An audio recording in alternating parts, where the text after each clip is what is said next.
어떤 조직이든 공동체든 그 특성에 따라서 생각하는 방식이 달라요. 이윤을 추구하는 기업과 NGO 단체의 사고방식이 다르겠죠. 가정과 군대의 사고방식이 다르겠고 학교와 친목회의 사고방식이 다를 것입니다. 각 공동체의 설립 목적 특성에 따라서 그 안에서 허용되는 사고의 방식이 있어요. 그렇다면 교회는 어떤 방식으로 사고해야 할까요? 오늘 우리가 읽은 3절에는 생각이라고 하는 말이 3번이 반복되어 있어요. 교회 안에서는 우리가 어떤 식으로 생각하라고 말하는지 한번 3절을 다시 한번 봅니다. 시작. 내게 주신 은혜로 말미암아 너희 각 사람에게 말하노니 마땅히 생각할 그 이상의 생각을 품지 말고 오직 하나님께서 각 사람에게 나누어 주신 믿음의 분량대로 지혜롭게 생각하라. 네. 자, 바울이 여기 보니까 내게 주신 은혜로 말미암아 너희 각 사람에게 말한다. 내게 주신 은혜는 바울이 이방인의 사도임을 말하는 것이죠. 그에게는 사도로서의 권위가 있습니다. 교회 안에 누구도 거부할 수 없는 법정적 권위가 바로 이 사도의 권위예요. 근데 그가 그 권위를 가지고 말하는 것입니다. 교회에서는 우리가 어떤 식으로 사고해야 되는가? 그 핵심이 오늘 제가 제목으로 잡은 믿음의 분량대로, 각자에게 주신 믿음의 분량대로 지혜롭게 생각해라, 이렇게 말씀하고 있어요. 지난주에 이 12장을 시작하면서 거듭난 신자를 향한 우리의 삶이 뭐냐, 하나님이 기뻐하시는 거룩한 산 제물로 자신을 드려야 되는데, 그 제물로 자신을 드려서 하나님을 기쁘시게 하는, 다른 사람을 기쁘게 하는 그 제물된 삶의 첫째가 뭐냐, 그것이 교회 안에서 믿음의 분량대로 생각할 줄 아는 것, 그 얘기를 하고 있어요. 그러면 과연 믿음의 분량대로 지혜롭게 생각하는 것이 무엇일까요? 첫째로는 그리스도의 몸의 지체로서 사고하고 그 역할을 해야 된다는 것입니다. 이어지는 4절에서는 우리가 왜 분량대로 사고해야 하는지, 그 의미가 무엇인지를 알게 하는데요, 바로 이 교회라고 하는 우리 모임만의 특성이 뭔가, 우리 모임만의 특성은 우리가 그리스도의 몸이고 그 안에 같이 존재하고 있는 다양한 지체다, 이렇게 얘기를 하고 있어요. 자, 4절 5절입니다. 시작. 우리가 한 몸에 많은 지체를 가졌으나 모든 지체가 같은 기능을 가진 것이 아니니 이와 같이 우리 많은 사람이 그리스도 안에서 한 몸이 되어 서로 지체가 되었느니라. 네, 그렇죠. 우리 몸 신체에는 뭐 손, 발, 눈, 코, 입, 다양한 다른 지체가 모아져서 한 몸을 이루고 있는 것처럼 그리스도 안에서 우리는 그리스도의 몸이라는 거예요. 그런데 다양한 은사를 가진 사람들이 그 지체를 이루고 있는 몸이라고 하는 것이에요. 이런 배경 속에서 우리더러 이 각자의 믿음의 분량대로 생각하라고 하는 것은, 첫째는 뭐냐면 누구는 중요해서 꼭 있어야 하고 누구는 필요 없어, 이렇게 할 수 없다라고 하는 것입니다. 여기 3절에 앞에 마땅히 생각할 그 이상의 생각을 품지 말고, 이렇게 되어 있어요.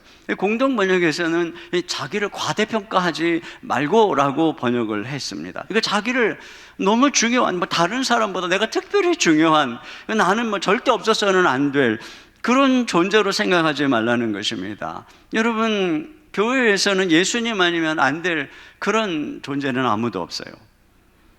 반면에 동시에 교회 안에는 필요 없는 사람도 없어요. 여러분, 모든 몸의 지체는 다 필요한 것입니다.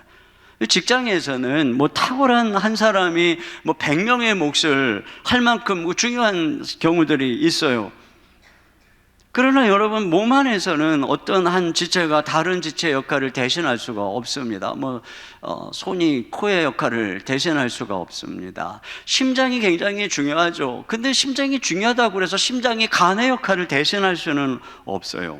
그러니까 누구는 중요해서 꼭 있어야 되고 누구는 필요 없고, 이렇게 할 수 없다는 것입니다. 우리 모두가 다 각자가 몸을 이루기 위해서 필요한 존재로서 하나님께서 우리에게 은사를 주셨다라고 하는 얘기를 하고 있는 거예요. 창세기에 보면은 야곱이 12 아들을 축복하는 내용이 나와 있는데, 야곱이 12아들을 축복할 때 각자의 분량대로 축복했다라고 말하고 있어요. 49장 28절입니다. 시작. 이들은 이스라엘의 12지파라. 이와 같이 그들의 아버지가 그들에게 말하고 그들에게 축복하였으니 곧 그들 각 사람의 분량대로 축복하였더라. 네, 각 사람의 분량대로 각 사람에게 알맞게 이렇게 번역할 수 있겠습니다. 그래서 그들을 축복하는데 그 축복이 12명이 다 달라요. 그 12명을 축복하는 그 비유들이 나오는데, 시므온과 레위는 칼과 기계로, 유다는 사자, 다는 뱀, 갓은 추격자, 베냐민은 이리와 같다라고 비유하고 있습니다. 그러니까 보면 이들은 굉장히 공격적이죠. 굉장히 사나운 짐승에 비유하고 있어요. 반면에 또 어떤 아들들은, 이사갈은 나귀, 스불론은 배가 쉬는 해변, 아셀은 왕의 진미, 납달리는 암사슴, 요셉은 샘 곁에 무성한 포도나무. 여러분, 이렇게 또 조금은 더 어떤 평화적인 그런 것으로 묘사되는 사람들이 있습니다. 각자의 모든 그 아들들의 은사가 다 다르다는 것이죠. 근데 이들이 모여서 하나의 민족을 이루게 되는 것을 알게 되죠. 그래서 누군가는 사자처럼, 이리처럼 나가서 싸워야 되는 거예요. 근데 누군가는 나귀처럼 일을 하고, 누군가는 사슴처럼 평화롭고, 누군가는 포도나무처럼 풍요로운, 근데 이들이 함께 모여서 아름다운 한 나라 민족을 이루게 되는 것입니다. 한 나라에도 문과 무가, 이 조화가 있어야 되는 것이고, 가정에도 남자와 여자가 있어야 되는 것입니다. 이처럼 교회에도 다양한 은사와 역할을 가진 사람들이 모여 있어요. 바울과 같은 기질의 사람도 있고, 바나바와 같은 위로의 기질을 가진 사람도 있습니다. 그래서 내가 못하는 일을 누군가는 하는 거고, 그가 못하는 일을 또 내가 할 수 있게 되는 것이죠. 어떤 분은 집에서 못하나 못 박는 분이 계신 반면에, 어떤 분은 온갖 교회를 돌아다니면서 어디 뭐 잘못된 것을 고치고 수리하는 것에 즐거움을 느끼고 은사가 있는 분도 있습니다. 어떤 분은 아무거나 잘 되시기 때문에 선교지 같은 데 가서 막 복음을 잘 전하시는 분도 계시고, 어떤 분들은 굉장히 예민한 감각이 있기 때문에 뭐 음악이나 미술 계통으로 또 섬기기도 하고, 또는 다른 사람들의 어떤 심리적인 어려움들을 예민하게 잘 간파하는, 그래서 위로하는 이런 일을 잘하기도 합니다. 이렇게 우리가 할 줄 아는 것이 다 다른 것이죠. 이렇게 다양한 은사들이 모여서 하나의 몸을 이루는 것이 바로 교회라고 하는 것이죠. 그러니까 하나님은 우리를 혼자서 너 다 해 이렇게 부른 것이 아니라고 하는 것입니다. 그러므로 우리는 우리가 가진 은사가 무엇인지 이해하고 지체로 섬겨야 하는 것이에요. 그게 바로 이제 우리 자신이 각자에게 주신 믿음의 분량대로 생각하라라는 의미인 것입니다. 구원을 받은 사람이면은 누구든지 다 예수님을 믿는 순간에 그리스도의 몸의 한 지체로 부름을 받는 것이에요. 그렇다면은 우리가 예수님을 믿는 순간에 어떤 몸의 어떤 지체이기 때문에 우리는 그것을 다 은사라고 얘기를 하는 것입니다. 여러분이 각자가 다 은사를 가지고 함께 교회를 세워가도록 우리 주의 성령께서 그렇게 은혜를 주시는 것이고, 그렇게 부르시는 것이에요. 그렇기 때문에 우리 은사가 무엇인지를 발견하고 거기에 맞게 섬길 때에 교회는 아름답게 세워져 가는 것입니다. 그것이 바로 믿음의 분량대로 하나님이 내게 주시는 은사대로 이렇게 생각하고 섬기라고 하는 것입니다. 여기 믿음의 분량이라고 하는 것을 우리가 뭐 잘못 이해해가 가지고 어떤 사람에게는 큰 믿음을 주시고 어떤 사람은 작은 믿음을 주셨기 때문에 이런 얘기가 아니에요. 그렇다면 성경이 굳이 우리한테 너무 의심하지 말고 뭐 믿음 굳세게 믿어라 이렇게 말할 필요가 없는 것이죠. 이것은 그런 의미가 아니라 각자에게 하나님께서 그에게 맞는 은사, 분량을 주셨다라고 하는 것입니다. 그래서 우리는 그걸 발견하고 그렇게 섬길 때 그때 우리가 행복한 거예요. 여기 아까 제가 말씀드렸던 그 야곱의 12아들을 보면은 누군가는 사자에, 또 누구는 이리에, 사슴에, 뱀에 이렇게 비유를 하는데, 이게 이제 그들에게 하나님이 주신 어떤 그의 천성이고 또 은사입니다. 그래서 사람들은요, 하나님이 그렇게 우리를 지으시고 또는 우리에게 은혜를 부어주신 그 결대로 살아갈 때 행복한 것이에요. 심약한 사슴 같은 천성을 가진 사람이 사자 같은 담력이 필요한 장군의 자리에 있다면 이게 뭐 얼마나 불편하겠습니까? 그리고 얼마나 긴장하고 떨겠습니까? 그런 모습을 보고 있는 많은 군사들의 사기는 또 얼마나 저하되겠습니까? 의사가 천성이 아닌데 막 피만 보면 두렵고, 막 그런데 갑자기 수능에 좋은 점수가 나와가지고 의대를 갔다면 그 공부하는 기간 내에 얼마나 힘들 것이며, 또 나중에 의사를 하는 내내 얼마나 불행하겠습니까? 하나님께서는 각자에게 꼭 맞는 은사를 주셨어요. 그러니까 내가 만들어진, 또 주의 성령께서 허락하신 분량이 무언지를 기억하고 그대로 사는데 거기에 행복이 있고 또 즐거움이 있는 것입니다.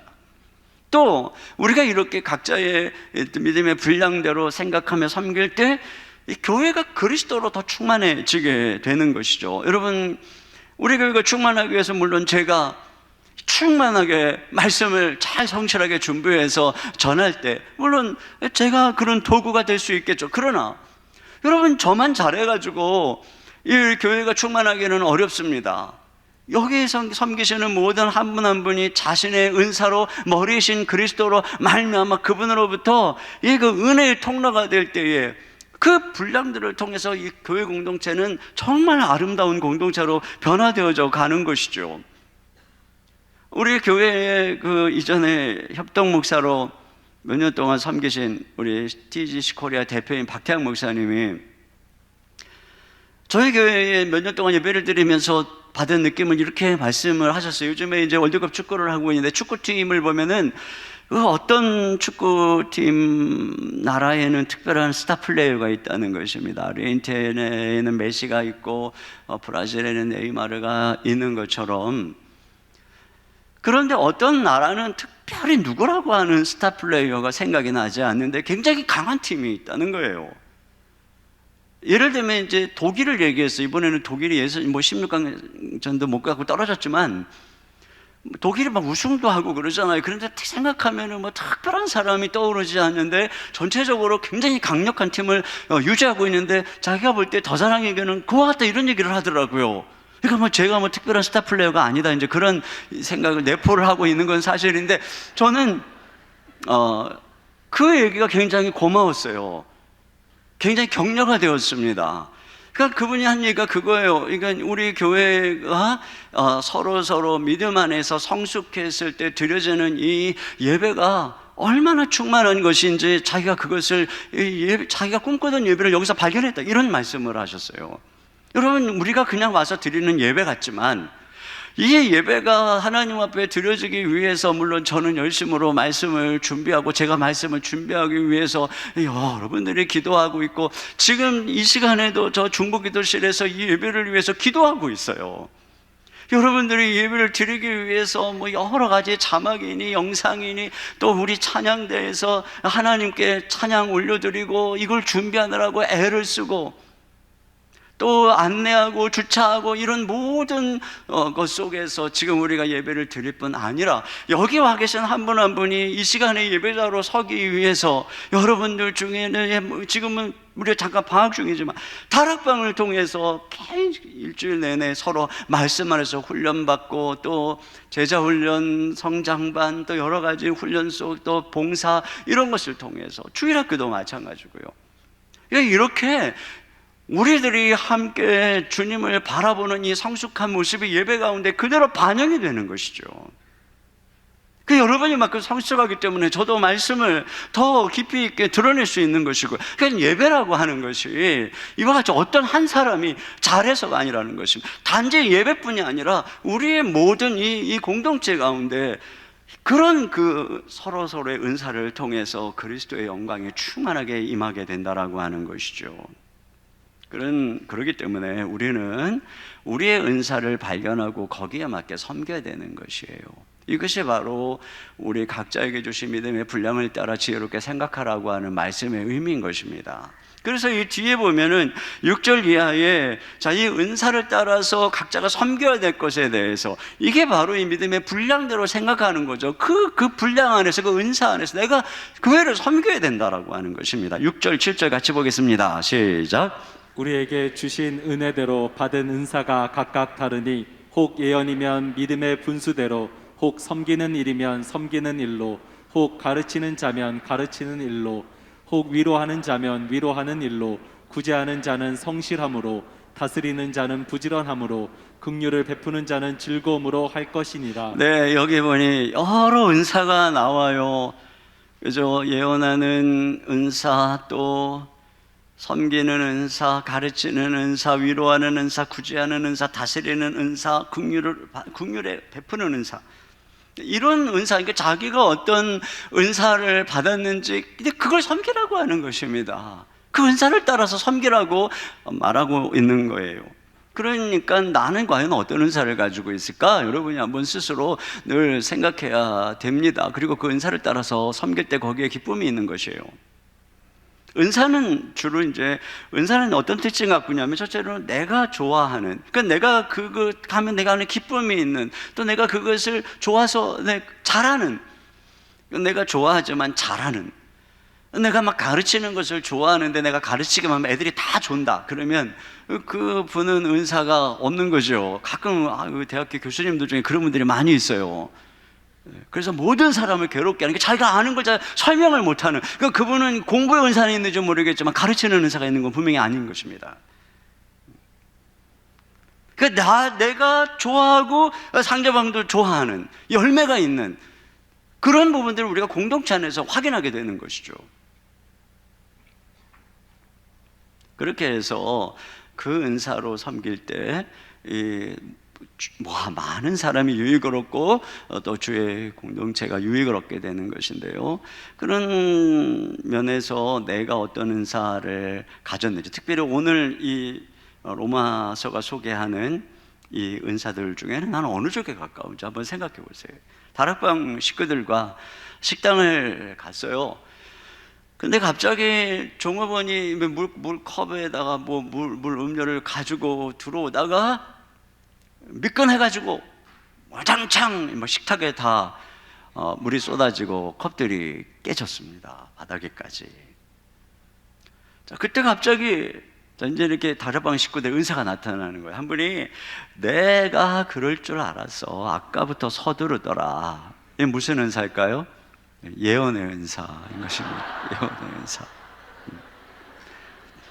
근데 또 한 분이 말없이 냅킨을 가지고 와서 막 닦고 또 유리 다친다고 막 치우고 이런 분이 있어요. 이분은 어떤 은사일까요? 섬김의 은사가 있는 것입니다.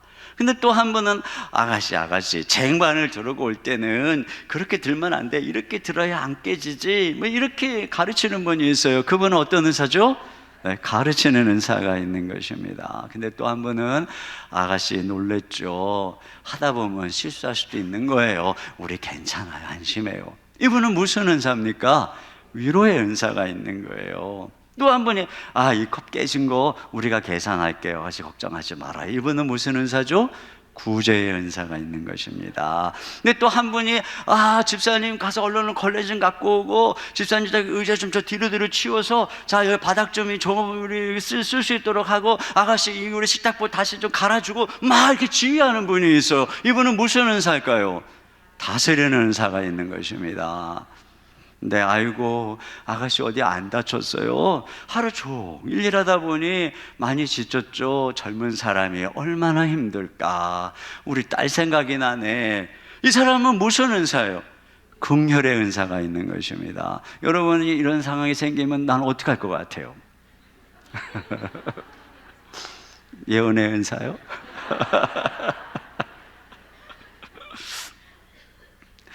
자기의 은사가 어디에 있는지 그 은사를 따라서 이렇게 함께 섬길 때 교회 공동체가 아름답게 세워져 가는 것이에요. 근데 이 은사를 여러분이 알려면 교회 공동체 안에 깊이 들어와서 공동체를 이루어 봐야 알아요. 몸의 한 지체가 되어 봐야 알아요. 그래서 다락방에를 나가셔야 되는 것입니다. 또는 어떤 이 사역 부서에 들어가서 섬기고 봉사하고 하다 보면은 근데 은사가 무엇인지를 알게 되는 거예요. 특별히 교회 안에 지금 섬겨야 될 곳들이 너무 많아요. 오늘도 여러분 주보에 보면은 이제 주일학교에서 교사 모집을 한다고 되어 있는데 아마 다음 주부터 내년도에 봉사할 자세한 또 필요들을 여러분에게 말씀을 드릴 텐데, 제가 우리 저기 이음센터에 가끔 들리는데 거기 아이들이 점점점 많아지니까 어느 부서에는 선생님 한 분이 아이들을 열 몇 명을 이렇게 이제 지도를 한다는 거예요. 그래서 야, 이 교사가 너무 많이 필요하구나. 점점 지금 다음 세대가 줄어가고 있는, 하나님을 떠나고 있는 이때에 여러분, 하나님이 우리에게 보내주시는 다음 세대를 우리가 책임져야 되잖아요. 여러분께서 많이 지원해 주셨으면 좋겠습니다. 자, 두 번째는 다양성을 이해하고 나와 다른 지체들을 인정하라고 하는 것이에요. 여기 분량대로 지혜롭게 생각하라고 하는 이 헬라어 단어는 소프로네인인데 이게 사려 깊은 절제를 의미하는 것입니다. 그러니까 다양한 지체들이 서로 다양한 그 공동체가 함께 모여 있다 보니까 서로에 대해서 사려 깊게 배려해주고 절제를 해야 된다는 것이죠. 그래서 내가 품어야 될 이상의 생각을 품지 말고 서로를 인정해주는 바로 이런 모습이 필요하다라고 말하고 있는 거예요. 그런 면에서 우리가 다양성을 인정할 줄 알아야 됩니다. 여러분, 하나님께서는요, 다양성을 즐기시는 분이세요. 하나님께서는 모든 것을 다 다양하게 만드셨어요. 우리가 다 모습이 다르잖아요. 성격도 다 다르잖아요. 동물들, 또 뭐 식물, 곤충, 물고기, 새, 뭐 너무너무 다양한 한도 끝도 없는 다양성을 보게 되는 것이고요. 하다못해 한 나무에 달린 나뭇잎조차도 자세히 보면 모두가 다 다르다는 것을 알 수가 있습니다. 그러니까 하나님께서 이러한 하나님인데 우리가 그런 하나님이 만들어 놓은 세상에서 우리가 서로의 다양성을, 다름을 포용하지 않고 나와 같은 생각만 주장한다면 우리는 하나님의 세계의 반역자가 될 수밖에 없는 것이에요. 그러면서 하나님의 부르심은 뭐냐면은 이 다양한 세상에서 다양한 은사를 가진 사람들이 공동체에서 한 몸을 이루면서 살라고 말씀하고 있는 것인데, 그러기 위해서는 우리가 마땅히 생각할 그 이상의 생각을 품지 말고 각자의 주신 믿음의 분량대로 생각할 줄 알아야 된다는 것입니다. 제가 이 부분에서 크게 저의 어떤 틀을, 사고를 깨준 모임이 제가 종종 말씀드렸던 큰숲이라고 하는 모임이에요. 안산 동산교회 원로 목사님이신 김인중 목사님을 중심으로 한 10년 전쯤에부터 이제 그 전부터 좀 모였습니다. 제가 이 모임에 한 10년 이상, 그러니까 교회가 하나의 거목이 되기보다 큰 숲을 이루자, 이런 이제 뜻 속에서 함께 모였던 모임인데 10년 가까이 매주 금요일, 여러분은 다락방에 모이는 그 시간에 저는 그 목사님들과 함께 모였습니다. 근데 제가 그 모임을 열심히 나가다가 가지 말아야 되겠다고 하는 생각이 한 1년 차인가에 있었습니다. 근데 왜 그랬냐면은 제가 뭐 그때 이제 이미 50이 넘어가고 한 교회 담임 목사인데, 김인중 목사님, 내가 뭐 자기 교회 부목사도 아닌데 말이죠. 맨날 뭐라고 하면은 야단치고 지적하고 뭐 기분이 그렇게 별로 안 좋은데, 또 다른 목사님들은 또 뭐 신학교 나보다 1년 2년 선배라고 말이죠. 또 뭐 나한테 뭐 함부로 말하기도 하고, 또 다 운동을 얼마나 잘하는지 몰라요. 뭐 족구 없는 잘하는데 어쩌다 내가 실수하면 또 엄청 구박하고 막. 아마 그뿐이 아니에요. 모임하다가 무슨 약속을 하면은 제가 뭐 그때 교회 사역이 바쁘니까 시간이 안 된다고 그러면 또 뭐 이 목사가 빠지면 안 되지 막 이러면서 막 바꾸라고 막, 그래서 또 교회 와가지고 바꿔요. 그러고 가보면 또 바뀌었어요. 또 그 다음 주에 가보면은 아니 도대체 왜 그런가 보니까 뭐 자기들끼리 밥 먹다가 뭐 한 사람이 시간이 안 된다고 아까 말하든지 말이야. 나한테만 뭐라고 해놓고 그거 바꾼 거예요. 또 바꿨어요. 또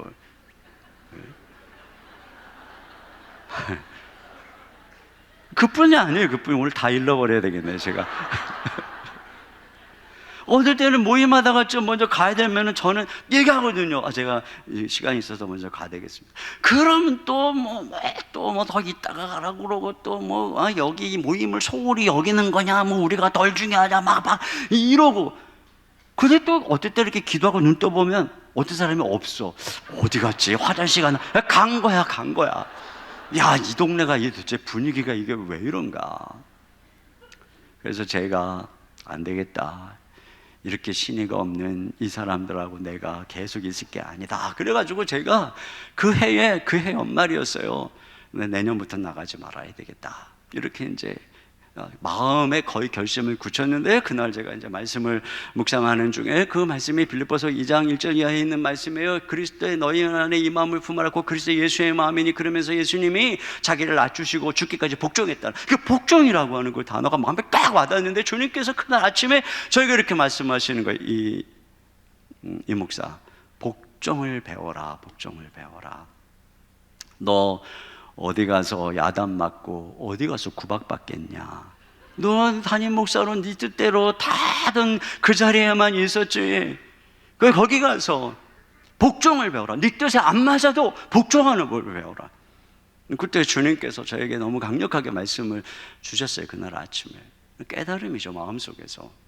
그래서 제가 그리고서 10년을 더 나간 거예요. 10년을. 근데 그런 마음을 가지니까, 와, 김인정 목사님이 야단을 쳐도 상처가 안 되고 이게 다 나를 훈련하는 과정이구나 생각하니까, 선배님이 한 살밖에 안 많은데 말이야, 막 형 노릇하면서 그래도 그게 다 형님 알겠습니다 이렇게 순종이 되고. 그러면서 깨달은 게 있어요. 그렇게 10년을 같이 지내면서, 이분들이 틀린 게 아니었구나, 다른 거였구나. 하나님께서 나같이 생각하는 사람만 쓰시는 게 아니라 이분들도 쓰시는구나. 지내면서 보니까 얼마나 귀한지요. 이분들의 사역의 현장에 얼마나 열매가 많은지요. 교회가 얼마나 아름답게 세워져 가는지요. 그러니까 나와 같은 사람을 하나님이 쓰시는 게 아니고 나와 전혀 다른 사람을 내가 인정하는 법을 그때 제가 배우게 된 것입니다. 자, 그렇게 10년이 지나면서 그 쿤스베에서 복음과 도시라고 하는 한국교회의 복음적 연합운동이 생겨나게 됐어요. 그런데요, 많은 젊은 목사님들이 우리 모임에 오면서 그분들이 저희들을 바라보면서, 이거 훈련할 때 또 컨퍼런스나 세미나를 하면서 이제 계속적으로 한국 교회 속에서 이 복음과 도시가 한국 교회의 새로운 이 시대의 복음 부흥 운동을 일으키는 중요한 운동이라고 기대감을 막 갖고 있는 이런 상황이에요. 그러면서 계속 우리에게 이 패널이나 이럴 때 이 젊은 목사님들 하는 질문이 뭐냐면, 어떻게 목사님들이 그렇게 전혀 다른 사이즈의 교회들이 모이고 전혀 다른 성품을 가진 이 분들인데 어떻게 이렇게 서로 하나가 돼서 그렇게 동역을 할 수 있느냐, 이걸 계속 묻는 것입니다. 이게 그분들에게는 특별하게 보였던 것 같아요. 결국 다양성을 인정하게 된, 포용하게 된 것이죠. 그러다 보니까 이 한국교회의 연합사역이 쉬운 일이 아니죠. 어떻게 저 같은 사람의 능력으로 그런 일을 어떻게 하겠어요? 그런데 제가 할 수 없는 일을 그분이 하는, 그 목사님들이 하는 거예요. 그 목사님들이 할 수 없는 일을 제가 하는 것입니다. 이런 다양성 속에서 서로가 하나가 되니까, 서로 포용하는 하나가 되니까, 그럼 우리가 홀로, 하나님께서는 우리가 홀로 모든 것을 다 할 줄 아는 그런 슈퍼맨을 기다리는 게 아니에요. 그리고 그런 은사와 능력을 다 주시지도 않아요. 오히려 우리가 서로의 다름을 인정하고 포용성을 가지고 연합을 할 줄 알 때 거기에 진짜 능력이 있는 것입니다. 저는 이게 교회의 능력이라고 생각해요. 어떤 한 사람의 스타 플레이어가 아니라 우리를 다양하지만 하나로 묶어주시는 그 성령의 은혜 속에서 예수님의 머리로 하는 이 교회가 서로의 다양성으로 하나가 되니까 그 힘이 얼마나 파워풀한 것입니까? 그러므로 우리는 내 고집을 꺾고 상대방을 받아들이는 능력을 날마다 구해야 됩니다. 하나님께서, 제가 경험한 거가, 하나님께서 들으시는 기도는 타인이 아니라 나를 변화시켜달라는 기도를 하나님이 들으신다는 겁니다. 사실 저는 한동안 그런 기도를 많이 했어요. 하나님 제발 저분 좀 변화시켜 주십시오. 저분 때문에 너무너무 힘이 듭니다. 하나님 제발 좀 변화시켜 주십시오. 근데 제가 솔직하게 말씀드리는데 하나님이 변화시켜 주신 적이 거의 생각이 안 나요. 근데 그런 기도 속에서 제가 변화된 거죠. 그리고 그래서 제가 어느 순간부터 아예 기도 제목을 바꿔버렸어요. 이제는 더 이상 하나님 저분 변화시켜 이런 기도 안 합니다. 이런 기도를 하면은 나도 힘들고 또 변화가 안 되니까 더 화가 나고 그러더라고요. 응답이 안 되니까. 근데 제가 반대로 하나님 제가 이분을 받아들일 수 있는 능력을 주십시오. 이분을 받아들이지 못하는 내 고집과 편견을 변화시켜 주십시오. 주님 제가 제게 그렇게 바라볼 수 있는 안목을 주십시오. 이분의 좋은 점을 보게 해주시고 하나님 이분을 하나님이 보내주신 선한 이유와 목적이 있는 것을 알게 해주시고 이분이 저의 친구요 하나님 나라의 동역자인 것을 제가 받아들이고 깨닫고 포용할 수 있는 능력을 주십시오. 하나님께서 이 기도는 거의 다 들어주신 것 같아요. 그래서 시간이 지나면 그분들이 어느덧 동역자가 돼 있고 함께 손을 잡고 걸어가다 보니 이 교회가 점점 더 유익하게 되어져 가는 것을 보게 된 것이죠. 얼마 전에 저희 큰딸이 이제 미국에서 3년 있다가 집에서 이제 놀고 있어요. 같이 놀고 있는 우리 큰딸이 그러는 거예요. 여러분 매일같이 집에서 놀고 있으면 뭐 부딪힐 일도 많고 뭐 그렇잖아요. 근데 얘가 어느 날 그러는 거예요. 엄마 아빠하고 함께 지내는 것이 과거보다 훨씬 편하고 행복하다는 거예요. 그게 무슨 소리냐 그랬더니 옛날보다 엄마 아빠가 잔소리도 안 하고 간섭도 안 하고 그래서 너무나 편안하다는 거예요. 편하겠죠. 뭐 자기가 늦게 일어났든 뭐 뭘 하든 뭐 신경 안 쓰고 냅두니까 말이죠. 왜 그러겠어요? 사실 계속적으로 그런 기도를 하는 거죠. 아이들이 커가면 커갈수록 자기들의 생각이 나타나기 때문에 저도 그렇고 제 아내도 그렇고 하나님이 아이들이 있는 모습 그대로 포용할 수 있는 능력을 주십시오. 이 아이들의 결정과 선택을 존중할 수 있고 받아들일 수 있는 능력을 주십시오. 근데 하나님께서 정말 그런 기도는 들어주시는 것 같아요. 그러니까 그걸 아이가 느끼니까 이런 반응을 하는 게 아닌가 싶고 제가 이런 식으로 저도 조금씩 변화되다 보니까 성도님들도 전보다 저를 편안하게 받아들이고 또 반응하는 분들도 많이 계신 것 같고 말이죠. 근데 우리가 누군가를 변화시키려고 한다는 것 자체가 뭐냐면 우리가 그걸 인정하지 않는다는 거잖아요. 그러면 상대방도 알아요. 여러분 우리 주님의 방법이 뭡니까? 우리 주님이 죄인인 우리를 먼저 인정하신 거잖아요. 우리를 왜 자신의 목숨을 내어주시고 우리를 먼저 무조건 의롭다고 칭해 주신 거잖아요. 내가 먼저 너를 사랑한다, 내가 너를 기뻐한다, 먼저 그렇게 말씀해 주시고 인정해 주신 거잖아요. 그러니까 그 속에서 우리가 바뀌는 것이죠. 이게 진정한 변화의 길입니다. 내가 먼저 바뀌면 상대가 바뀌는 것입니다. 아이들은 말이에요, 피부가 부드러워요. 그러니까 생명의 특징은 부드러움입니다. 근데 점점 나이가 먹어갈수록 피부가 거칠어지고 또 딱딱해지고 그러다가 죽으면 완전히 그냥 굳어버립니다. 그러니까 생명에 가까울수록 부드럽고 죽음에 가까울수록 딱딱해요. 사고의 유연성이 있을수록 젊은 사람 아니겠습니까? 그러니까 나이가 들어간다는 생각이 뭡니까? 자기의 고집이죠, 고집. 고집이라고 하는 것은 결국 뇌가 더 이상 새로운 사고를 받아들이지 않고 싫어하고 굳어지고 자기 습성, 이걸 이제 애들은 꼰대다 이렇게 얘기를 하고 있는 것입니다.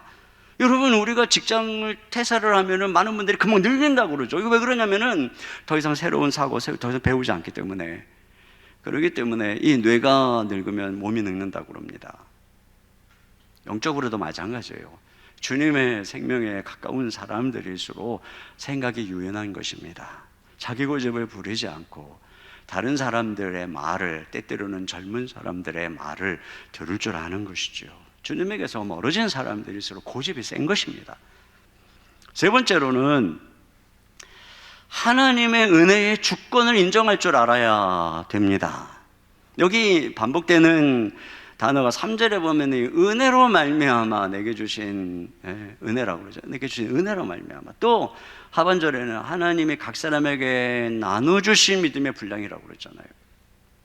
또 6절에도 우리에게 주신 은혜대로 받는 사, 이런 말씀을 합니다. 여기서 전제하고 있는 것은 우리에게 주신 모든 은사는 하나님이 주신 은혜요, 동시에 이것은 하나님의 주권을 말하는 것이에요.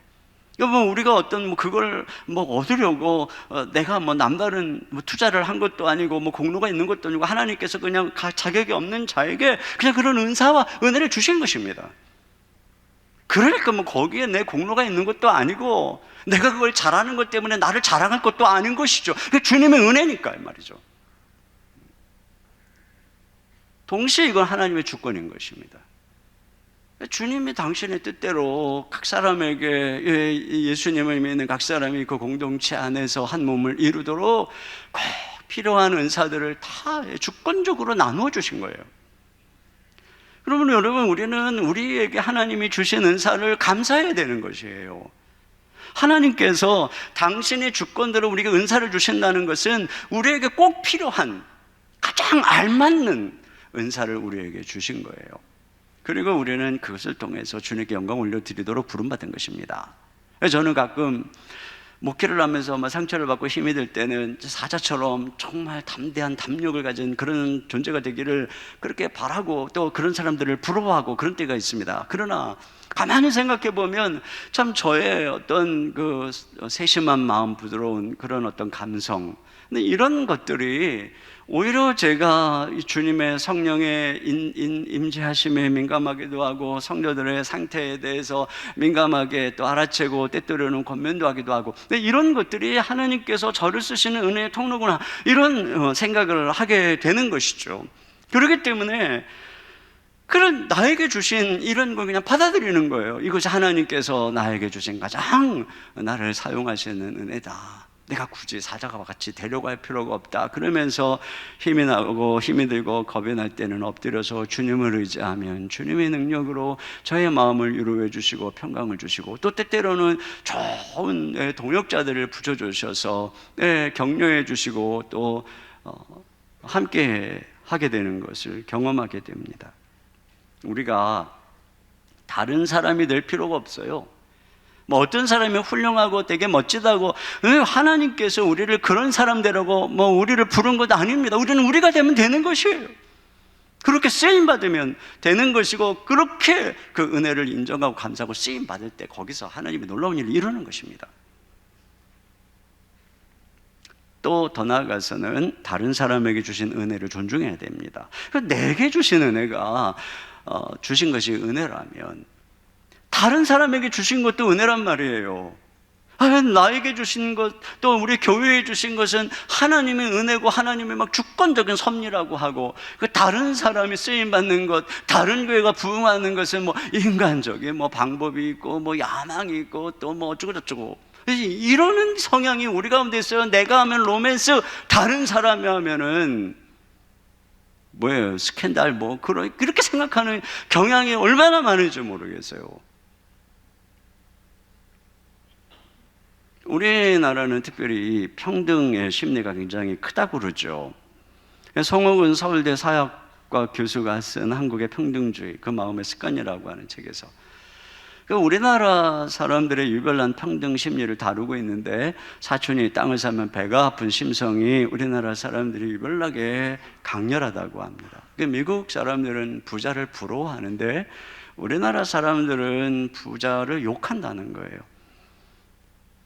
그래서 부자가 되는데 뭔가 구린 구석이 있다. 그러니까 성공한 사람을 인정하려고 하기보다는 뒤에 뭔가 그가 부정하게 했기 때문에 성공했겠지, 이렇게 바라보는 시각이 크다는 거예요. 부자와 빈자의 구별을 절대 용납하지 않고, 대형 민간 아파트와 임대 아파트가 같은 단지에 건축되는 곳은 그분에 의하면 한국밖에 없대요. 그래서 다른 사람들의 선천적인 자질이나 후천적인 노력까지도 인정하지 않는 미성숙한 사회를 만들어내고 있다는 겁니다. 더 나아가서는 경쟁과 시기가 가득한 모습, 이게 바로 우리가 공평, 평등을 주장하는 이면이라는 거예요. 사실 모두가 다 평등한 사회라고 한다면, 그래서 모두에게 정말 기회가 공평하다면, 그럼에도 불구하고 뒤처진 사람들은 뭘 핑계할 수 있을까요? 핑계할 게 없다면 얼마나 불쌍하겠습니까? 그들은 그러면 그냥 인생의 이류 인생에 불가능한 인생으로 낙인 찍히는 건가요? 그럴 수 없으니까 또 뭔가를 또 이야기하겠죠. 이렇게 공평심리라고 하는 것이 남을 끌어내리는 데 힘을 쓰게 하는, 이게 우리가 자꾸 하나님의 어떤 은혜의 주권 안에서 인정하려고 하기보다는 자꾸 끌어내리는, 저는 이런 생각을 합니다. 불완전한 인간의 공평보다 완전하신 하나님의 공평이 보이지 않는 은혜의 주권을 더 신뢰하는 게 낫다는 겁니다. 하나님께서 우리 각자의 모든 것을 다 아시는 그분께서 은혜의 주권 속에서 일하시는 것을 우리가 받아들이고, 우리에게 주신 은혜를 감사하고, 다른 사람을 통해 일하시는 것들을 존중하는 그 속에서 하나님이 일을 이루시는 것이죠. 그렇기 때문에 내가 이런 은혜의 주권을 인정할 줄 알면, 그게 은혜인 줄 아니까 내가 성공해도 그게 은혜인 줄 알기에 자랑하지 않고 나눌 줄 알게 되는 것이고, 내가 큰 교회를 한다 그래서 그것이 하나님의 은혜인 걸 알기 때문에 막 자랑하고 그런 것이 아니라 섬기고 도우려고 하는 것이고, 작은 교회의 사역을 한다 할지라도 내가 하나님의 부르신 은사를 따라 부르심을 향해 걸어가게 되면 거기에 하나님의 진정한 위로와 은혜가 있는 것 아니겠습니까? 저는 제가 교회, 우리 더사랑의 교회가 이렇게 성장하면서 남들이 저에게 성공한 목사처럼 이렇게 바라볼 때마다, 물론 저 개인적으로 뭐 그런 것들이 아무 의미가 없어요, 저에게는.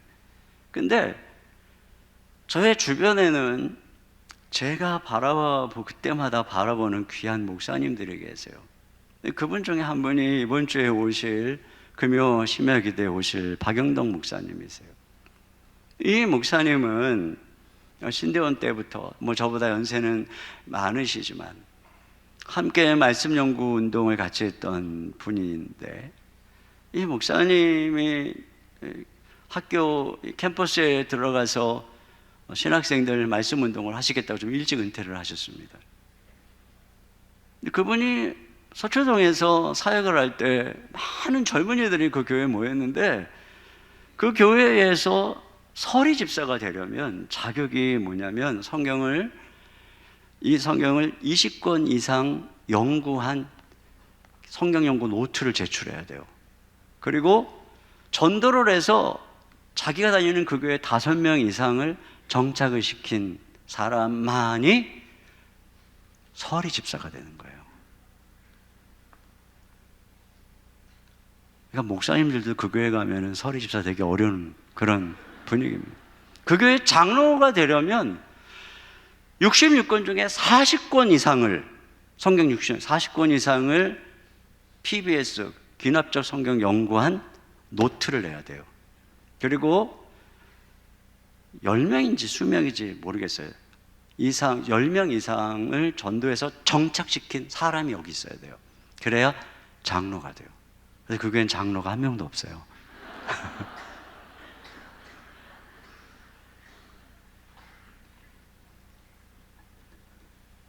그렇게 온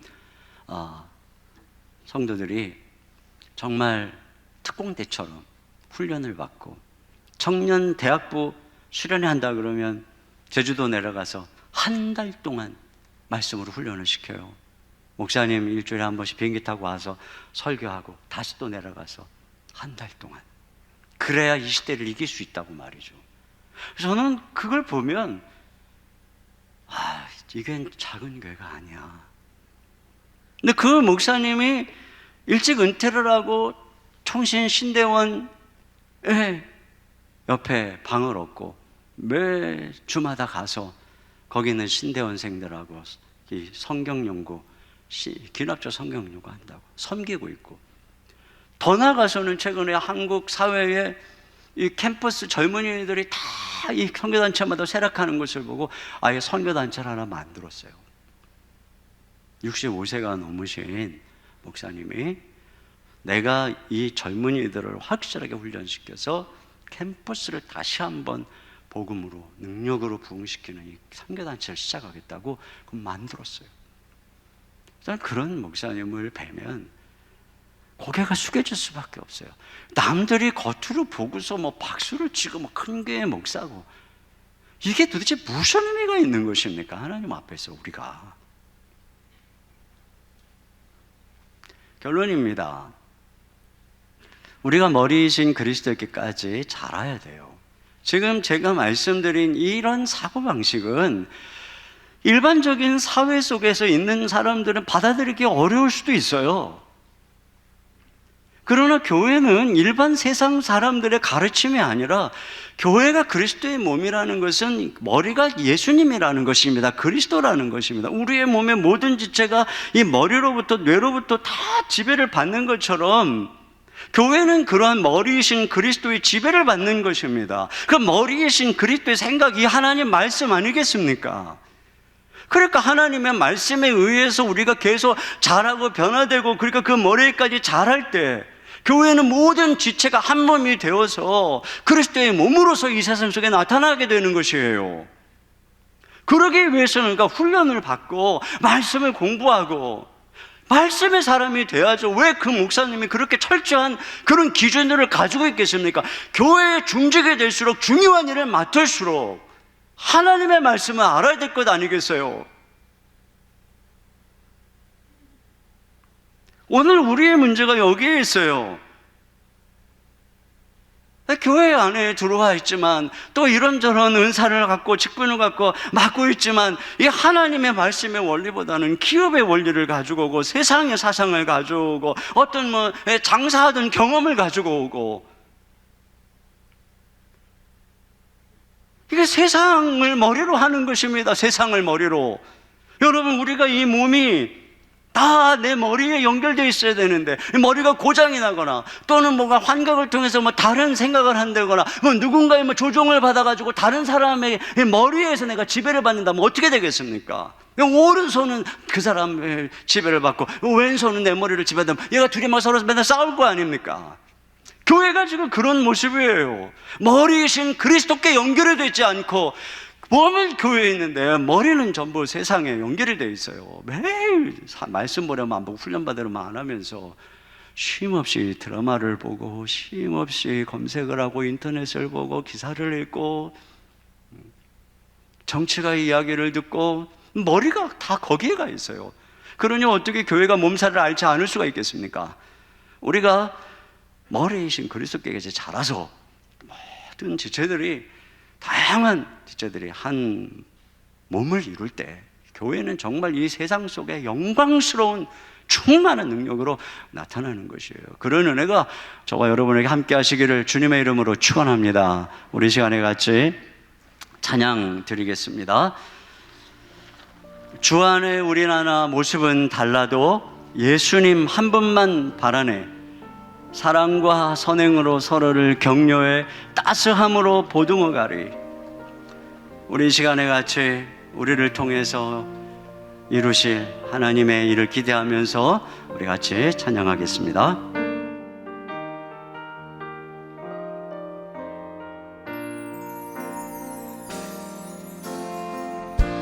주 안에 우리 하나 모습은 달라도 예수님 한 분만 바라네. 사랑과 선행으로 서로를 격려해 따스함으로 보듬어 가리. 주님 우리 안에 함께 하시니 형제자매에 기쁨과 슬픔 느끼네. 내 안에 있는 주님 모습 보네. 그분 기뻐하시네.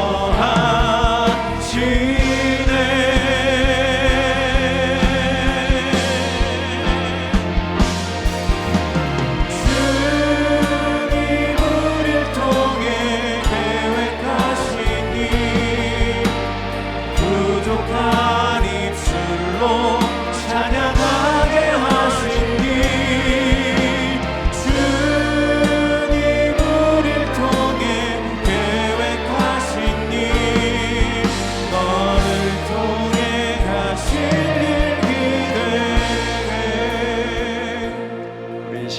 같이 기도 제목 한 목소리를 읽고 같이 기도하는 시간 갖도록 하겠습니다. 우리가 그리스도 안에 지체임을 깨닫고 하나님께서 주신 은사의 분량을 따라 섬김으로 풍성한 열매를 맺게 하소서. 나의 생각의 틀을 깨고 각자에게 주신 믿음의 분량과 은사가 다름을 인정하고 다른 지체들과 조화를 이루며 섬기게 하소서. 하나님의 은혜의 주권을 인정하여 내게 주신 은혜에 감사하고 다른 사람에게 주신 은혜를 존중하게 하소서. 그리스도에게까지 자라가는 삶을 살아가게 하소서. 우리 같이 한 목소리로 기도하겠습니다. 하나님 아버지,